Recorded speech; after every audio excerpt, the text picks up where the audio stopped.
예, 안녕하세요. 예, 예, 오늘부터요, 이제 매주 일요일날, 이제 여러분들이랑 같이 기록형을, 연습하는 시간을 가질 수 있도록 합시다. 그래서, 일단, 교재는 지금 레인보우에서 나온 그 기록형이요. 작년까지는 이렇게 그냥 자료로 나눠드렸는데, 올해 이제 좀 교수님들이랑 상의를 해서 좀, 책다운 책으로 좀 출간이 됐으니까 여러분들이, 좀 연습하면은 많은 도움이 될 거라고 생각을 해요. 그렇게 해가지고, 오늘부터 하는데 이제 그러면은 지금, 시간이 지금 그러니까 가장 어려운 게 이제 청구 취지, 그러니까 소장. 그러니까 이제 주로 시험 문제는 거의 소장이 나오니까요. 그래서 소장에서, 그래서 이제 청구 취지 쓰는 시간하고, 그 다음에 청구 원인을 쓰는 시간, 요거를 먼저, 요걸 잘 써야 되겠죠. 가장 중요하죠. 그렇게 해가지고, 시험에서도 청구 원인과 청구 취지는 여기 청구 취지보다 청구 원인을 훨씬 많이 쓰죠. 근데 배점을 보면 한 2대1이 돼요. 2대1. 그렇게 해가지고, 100점 만점이라고 하면 지금 175죠. 175인데 이거 100분율로 해버리면은, 이제 형식적인 기재례가 이제 여기 당사자부터, 원고, 피고 하는 형식적 기재례. 그 다음에 여기 첨부 서류, 입증 방법 첨부 서류가 있죠. 입증 방법 첨부 서류 하고 나중에 이제 여기 날짜하고 법원 같은 거 쓰는 게 한 10%가 되고요. 그 다음에 이제 그러면 나머지 이제 90%잖아요. 그죠? 그렇게 했을 때 청구 취지가 한 30%의 배점이 가고 청구 원인이 한 60%가 가요. 그래서 쓰는 양에 비해서는 청구 취지가 굉장히 중요하죠. 그래서 청구 취지 쓰는 게 엄청 중요하다. 그래서 여러분들도 시험 보고 나오면 청구 취지를 잘 못 썼다 이렇게 하는 분들이 너무 많아가지고 그러니까 일단 틀리더라도 청구 취지 무조건 써놔야 돼요. 그래가지고 1, 2점이라도 받을 수 있도록. 그래서 이제 그런 거를 좀 연습할 수 있도록 하고, 그 다음에 이제 여기 청구 원인이요. 청구 원인 쓰는 거. 그래서 청구 원인. 그래서 청구 원인 쓰는 거는 결국은 청구 취지는 어느 정도 기술적으로 좀 암기하고 좀 이렇게 기술적으로 암기하는 게 필요하죠. 그런데 이제 이거를 빨리 추출을 하려면 결국은 청구 원인을 잘 써야 되겠죠. 그죠? 그래서 청구 원인은 그 요건 사실을 일단 암기가 돼 있어야 돼요. 여러분들이 이게 요건 사실이 암기가 안 돼 있으면은 청구 원인 쓰는 거는 마찬가지로 요건 사실과 사례풀이 구조 를 철저하게 숙지를 해서요. 이게 있으면 쉽게 되고요. 이게 없으면 어려워요. 그래가지고 그래서 거기 여러분 이번에 노트 작년에 했던 노트 간단히 해서 나갔었죠. 그거하고 그다음에 또 하나가 이제 판결 주문 연습 나는데 이제 오늘 그게 이제 첫날 다 할 수 있을런지 모르겠지만은 어쨌든 간에 하여튼 요건 사실과 사례풀이 구조를 좀 암기를 해야 돼요. 암기. 할 수 없어요. 이해하고 암기를 해가지고 요것을 해가지고 이게 추출이 돼야 이제 청구 취지도 뭘 쓸지 알 거 아니에요. 결정을 할 거 아니에요. 그 결정을 못해서 못 쓰잖아요. 시간도 없는 것도 그렇지만은 그래서 하여튼 그래서 오늘 첫날 일에는 철저하게 이제 청구 취지 쓰는 요령이요. 그 기술적인 거 그런 거라 요령 일에는 그렇게 하고 그다음에 거기 사법연수원 나눠드린 게 사법연수원 그 연습 문제예요. 사법연수원에서 주문 기재를 해가지고 어차피 판결 주문 쓰는 연습이 청구 취지 쓰는 연습이랑 똑같기 때문에 그죠? 그래서 이거를 철저하게 여러분들 많이 연습을 해야 될 거예요. 그래서,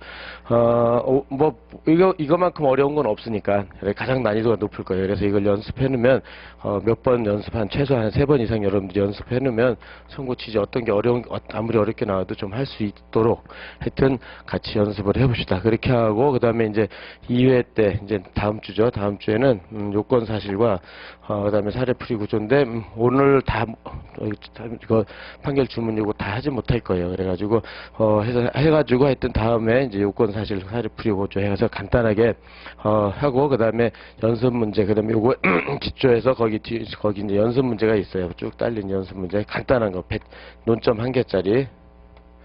그래서 일단 논점 1개짜리를 잘해야 이거 그러니까 결국은 논점 1개짜리가 5개, 6개 합친 게 본시험 보통 문제잖아요. 보통 논점 1개짜리 해가지고 한 5개 정도 합쳐서 나오는 것 같아요. 5개 정도가. 그래서 이제 해서 1개짜리를 가장 간략한 걸 하게 될 거예요. 그렇게 하고, 그 다음에 이제 3회부터요. 여러분들 거기 이제 지금 총 8회 잡혔죠. 있잖아요. 그래서 이제 그 변호사 본시험부터요. 변호사 본시험. 그래서 역순으로 해가지고 먼저 이거 빨리 할 거예요. 그래서 5회부터 1회까지. 근데 이제 한 해당 2개는 무조건 할 거예요. 2회는 한 해당 2회는 하는데 시간이 남으면 뭐 근데 이건 뭐 하다가 중간에 끊칠 수가 없기 때문에 하면 3회 2회 내지 잘 좀 양이 적으면 3회인데 본시험은 안 될 거고 본시험 양이 많아요. 그래서 어떻게든 2회 정도 맞출 수 있도록 하고 그래서 이제 그 끝나면 이제 법전협 다른 문제보다 가장 좋은 것 같아요. 변호사 시험, 본시험하고 법전의 모의시험이 여러분들이 연습하기가 가장 좋은 것 같아요. 그래서 시중에 있는 일반 뭐 사례, 일반 기록형 문제들은 너무 어려워요. 너무 어려워가지고 뭐 감히 손댈 수 없고 막 그런 것들 그것도 너무 지엽적이고 그런 건 할 필요가 없는 것 같아요. 그래서 여러분들이 본시험 일단 풀어보면 내가 이렇게 올해 쓴 거라든지 뭐 작년에 쓴 거 이렇게 할 걸 내가 이렇게 못 썼고 그런 걸 느끼면 돼요. 느끼고 그다음에 이제 법전의 모의시험도 이제 2015년 작년 거부터요. 작년 거부터 역순으로 10월, 8월, 6월, 그다음에 2014년 10월, 8월, 6월 이런 순서대로 할 때까지요. 이래 순서대로 최근 게 제일 연습하기 좋으니까 이렇게 하면 벌써 이제 뭐 5회 문제하고 5회 요거 최소한 목표가 이게 9개죠. 9회. 그러면 총 14. 그러니까 12년도 11년도인데 여기까지는 힘들 것 같아요. 그래서 총 14회 정도를 목표로 삼아서 이거를 풀이하는 것으로요. 그래가지고 결국은 이렇게 이제 청구 취지하고 청구 원인을 연습을 하고 그다음에 그걸 철저히 대입을 할 거예요. 철저히 대입을 해가지고 하여튼 어떤 문제가 나와도 큰 틀에서 여러분들이 틀이 잡혀야 돼. 틀이. 그러니까 사실 틀이 잡혀야 뭐 대입을 시킬 거 아니에요, 그죠? 그래야지 여러분들이 갖고 있는 실체법적인 지식하고 소송법 지식, 그죠? 소송법 지식이 있으면 이거를 대입을 시키려고 하려면 일정한 틀이 있어야 돼. 그게 없으면 그냥 중구난방이 돼요. 기록형은 특히. 그냥 뭐 대충 쓰다가 그냥 그리고 또 문제가 한 40페이지 정도 되잖아요. 보통 한 40페이지 된단 말이에요. 그죠? 그러다 보니까 쓸 말은 많아요. 이거 베끼는 거니까. 그죠? 베끼는 거니까. 그래서 여러분들이 베껴도 좀 요령껏 베껴야 되는데 막 그냥 하다 보면 뭘 하는지도 모르고 그렇게 하면 안 돼요. 그러니까 항상 목표를 잡아야 돼. 그러니까는 틀을 잡는다는 건 내가 뭘 써야 된다. 이걸 정해야 돼. 뭘 써야 하는지. 이거를 목표를 잡고 그런 걸 해야 돼. 이렇게 해서 이거를 하는 연습이라고 보면 돼요. 이거를 그래서 큰 틀을. 그러니까 똑같은 문제는 안 나오잖아요. 그죠? 어차피 본시험에서는 똑같은 문제는 안 나오는데 비슷한 논점은 거의 똑같이 나온단 말이에요. 논점은 거의 똑같이 나오기 때문에 이 연습을 철저하게 해서 여러분들이 이쯤 끝났을 때는 어떤 문제가 나와도 이렇게 나는 이렇게 풀 수 있다 하는 자신감을 가질 수 있도록 될 거예요. 어느 정도. 그래서 실제로 올해 본시험도 철저히 연습한 친구들은 모의고사 본시험 175점 만점인데 100점 넘은 친구들도 합격생들 중에는 와서 얘기도 하고 막 그러던데요. 일단 90점 이상만 맞으면 뭐 성공이죠. 그죠? 기록형에서는. 근데 이제 그러려면은 어느 정도 이제 이렇게 틀을 짜고 그다음에 철저하게 또 실제법 소송법적인 지식이 있어야 돼요. 이렇게. 그래서 이렇게 이거 해가지고 이제 기록형이 잘 되면은 마찬가지예요. 항상 모든 논점이 이렇게 하여튼 요건사실의 사례풀이구조 이게 하여튼 기록형도 그렇지만 이게 돼 있으면 사례형도 풀 수 있고 그죠? 사례형도 그다음에 이제 선택형도 마찬가지로 다 이게 별개 공부가 아니라는 거 계속 강조하는데 그죠? 매 시간 여러분들이 계속 강조하는데 이게 하나 가장 중요한 게 이건 것 같아요. 요건사실 사례풀이. 물론 여기 요건사실의 각 개별적인 판례들 그죠? 그런 걸 다 좀 숙지를 하는 시간을 지금 충분히 갖고요. 그런데 이제 하여튼 기록형은 그나마 이거 큰 구조가 있으면 전부 다 사실관계는 주어지는 거기 때문에 어느 정도 베껴서 하면 된단 말이에요. 그죠? 이렇게 해가지고, 지금부터 하여튼, 요번 기회에 기록형 어느 정도 자신감을 가질 수 있도록 저랑 같이 공부하시는 분들은 그럴 수 있도록 같이 한번 연습을 해봅시다. 예, 그렇게 해서 오늘 이제 청구 취지부터 하는데, 예, 그렇게 앞으로 할 공부 계획은 그렇고요. 그렇게 하고, 이제 요번 주, 다음 주까지는 어차피 이제 기초 해야 되고, 3회부터는, 한 해 정도, 둘 중에 한 해요. 제가 이제 둘 중에 한 해 정도는 여러분들 도저히 뭐 강의 시간에 쓸 수가 없잖아요. 그러니까는 써오는 것을, 요거를 숙제를 내드릴게요. 그렇게 해가지고 써오면 그거는 이제 채점을 해가지고 여러분들 해서 이제 첨삭을 해가지고, 어느 정도 좀 더 숙지할 수 있도록요. 그래서 그러면은 3회, 그러니까, 3, 4, 그러니까 6회 정도, 그죠? 6회, 6 6회 정도는 어느 정도 풀어서 여러분들이 혼자 스스로 연습을 해서 채점해서 첨삭 받을 수 있는 기회를 가질 거예요. 그러니까 그렇게 생각을 하고 하면은 이제 8회점 끝날 쯤 때는 여러분들이 어느 정도 자신감을 가질 수 있을 거예요.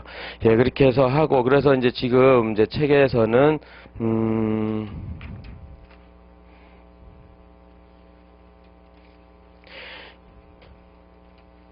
예, 일단 책에서 가가지고요. 이제 거기 이제 3페이지 부분에 보면은 1회부터 5회까지요.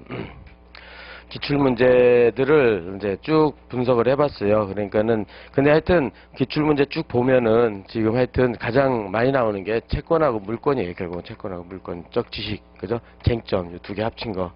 이런 쟁점이 많이 나오죠. 근데 이제 그 중에서도 가장 전형적인 것들, 가장 전형적인 채권에선 최대 채치, 뭐 채권 최대 채치, 채권 양도 상계 뭐 이런 것들이 제일 많이 나오죠.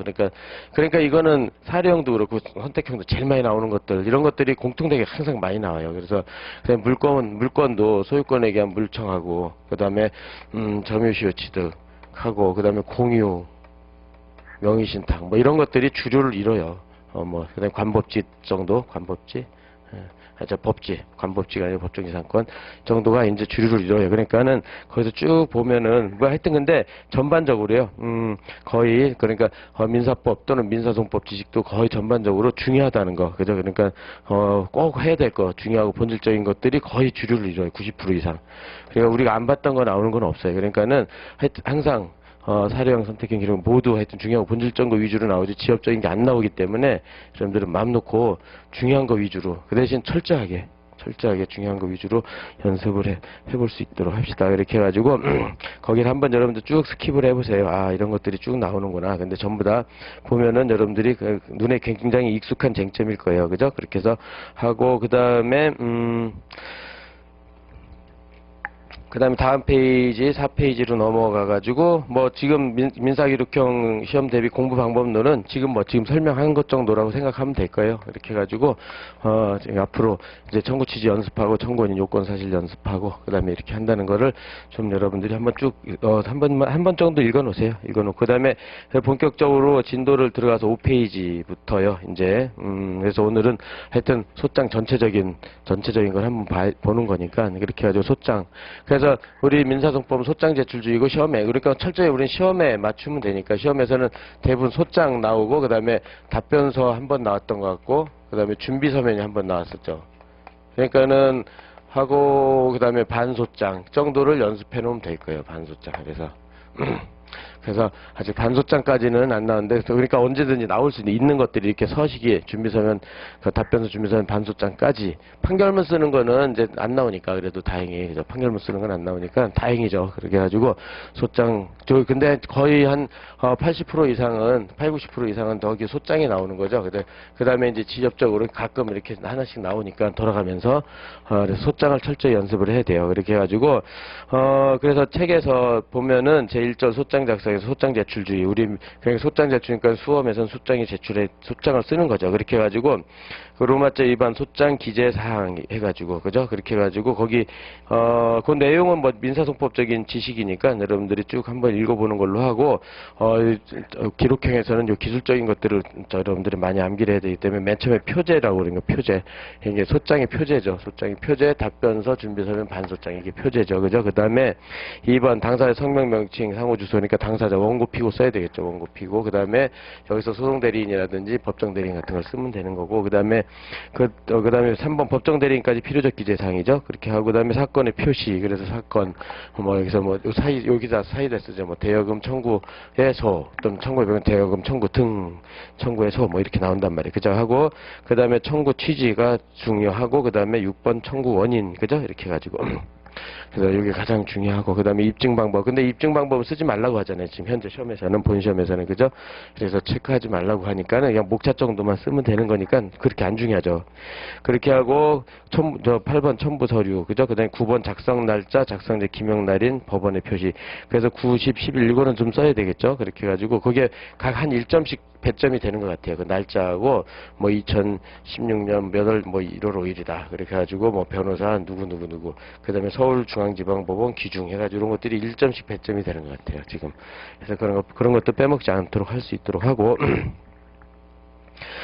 그런 다음에, 그럼 오른쪽 로마자 3번 소장 작성의 기초. 하여튼, 지금 여러분들 많이 실력이 있다 하더라도 철저하게 처음부터 시작해서 제로부터 해가지고 100이 될 수 있도록 이제 정하는 거예요, 정하는 거. 하나씩, 나 스스로와 약속을 하는 거죠. 하나씩 정하세요. 그래가지고, 용어부터. 그래서 소장은 한글로 작성한다. 뭐, 물론 여러분들 영어로 작성할 사람은 없겠죠. 한글로 작성하고, 그 다음에 거기서 이제, 그 두 번째 줄 뭐 가로 안에 한자 그 밖에 외국어를 넣어서 쓸 수는 있다. 그렇게 해가지고 그 밑에 줄 가로로 쓴다. 이거 뭐 당연한 거. 그다음에 4번 숫자는 청구 취지는 철저하게 이제 그 아랍어 숫자 다 써야 돼요. 뭐 1억이다 뭐 하면은 뭐 100억이다 해도 다 이렇게 하고, 그다음에 청구 원인은 그냥 간단하게, 그러니까는 이렇게 굳이 쓸 필요가 없잖아요. 그래서 1,000만 원이다 그럼 1,000만 원, 뭐 또는 이 정도 해가지고 간략하게 1억이다 1억 이렇게 하는 게 더 훨씬 간축돼서 쓰는 게 요령이에요. 그러니까 청구 원인까지 저 막 다 치려고 그러면 복잡하니까. 그래서 거기 청구 취지에서는 아라비아, 청구 원인에서는 아라비아 숫자를 쓰되 거기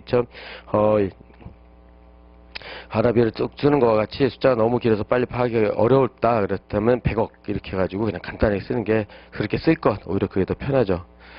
그 다음에 4번 외국인의 이름 또는 지명 외국어로 표기할 수밖에 없는 단어도 일단 한글로 외국어 음을 기재한 다음 가로 안에 외국 문자를 쓴다. 그렇게 해가지고 뭐 대표적으로 뭐 근데 마이클이다 그러면은 이렇게 한글로 쓰고 여기다 영어로 이렇게 쓰고 이런 식으로 해서, 그죠? 이렇게 해서 성명, 외국명 뭐 이렇게 해서 해가지고 요령만 보면 되고, 그렇게 나오는 건 거의 없기 때문에 일단 하나만 생각해 놓으면 될 거고, 그 다음에 다만 그 단위 부위 있죠. 그래서 킬로미터, 미터, 제곱미터, 킬로그램 이런 것들은 그대로 부호 그대로 표기한다는 거 이렇게 정한 거니까요. 이거 다 사법연수원 교재에서 그저 현재 정하고 있는 거잖아요. 그러니까 그거 따라가는 거예요. 그러니까는 결국 청구 소장 쓰는 거는 판결문 쓰는 거랑 똑같단 말이에요. 그러니까 사법연수원 판결문 쓰는 걸 정해 놓은 거 이걸 그대로 하는 거예요. 그대로. 예, 그렇게 하고 그 다음에 라번 날짜의 표기는 숫자로 하되 연월일 을의 글자는 생략하고 그 자리에 온점을 찍어 표시해야 된다. 그렇게 해가지고 시분 표시는 24시각제에 따라 숫자로 하되 시분 글자는 생략하고 그 사이에 쌍점을 찍어서 구분한다. 그래서 그 연습은 그러니까는 날짜 쓸 때면 그러니까 2016년 그죠? 지금 5월 8일 이렇게 돼 있죠. 그럼 지금 뭐 13시다 이렇게. 그래서 이건 쌍점 찍고 나머지는 점 이렇게.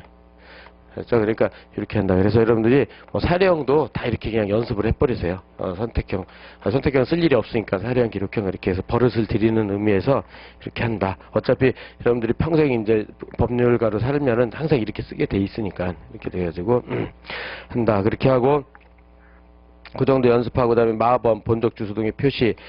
특별시, 광역시, 도는 해서 거기서 시나 도는 쓰질 않아요. 그래서 서울, 부산, 경기, 강원, 충남 뭐 이런 식으로 해가지고 시와 도는 표시하지 않는다는 것. 그 다음에 2번 읍면은 쓰고요. 그 소속 시군까지도 기재한다. 그러니까는 시 도는 안 쓰고 읍면 시군은 쓴다. 이렇게 기억하고요. 그 다음에 세 번째 번지도 번지를 생략하고 가지 번호는 하이펀으로 표시한다. 몇 번지 그렇게 해가지고 100-10번지 그렇게 해요. 그 다음에 통반은 거기서 본 대로 기자가 필요할 때는 거기서 아까 본 대로 100-10번지는 이렇게 하이펀으로 하고 뭐 2통 3반 해서 이거는 또 한글로 써야 되고, 그러니까 이것도 정해놓은 거니까요. 여러분들이 그대로 따라서 이렇게 특정하는 게 저렇게 하는 게 편리하다는 거죠. 지금까지 경험칙상 이렇게. 그래서 그런 것으로 정해놓은 거예요. 이렇게 듣고 그 다음에 거기서 아까 본 대로 2통 1반을 뭐 2-1 이렇게 쓰지 않는다는 거. 그러니까는 이렇게 쓰면 감점 당하고 그래요. 그러니까 여러분들이 하지 말라는 건 안 하는 게 좋아요. 이렇게 해가지고. 그 다음에 4번 아파트 표시도 거기서 영어로 쓰거나 뭐 골뱅이 뭐 이런 거가 아니라 한글로 무슨 아파트에서 한글로 쓴다는 거. 그 다음에 동호수도 거기 밑에 거기 하이펀으로 쓰는 게 아니라 100동 101호 이런 식으로 한다. 그러니까 그건 아파트는 철저히 한글로 기재한다. 그래서 거기 번지는 하이펀으로 하고요. 그죠? 그 다음에 나머지는 한글로 1통 2반 2통 3반 무슨 아파트 몇 동 몇 호 이런 식으로 쓴다는 것까지 정리해 놓고요. 그 다음에 항목의 구분, 항목에서는 거기서 항목에서 첫째 항목 1, 2, 3, 4 이렇게 한다. 그래 다음 페이지 이것도 여러분들이 항목 정하는 것도 먼저 1, 그다음 1, 2 이런 식으로 쭉 가죠. 그 다음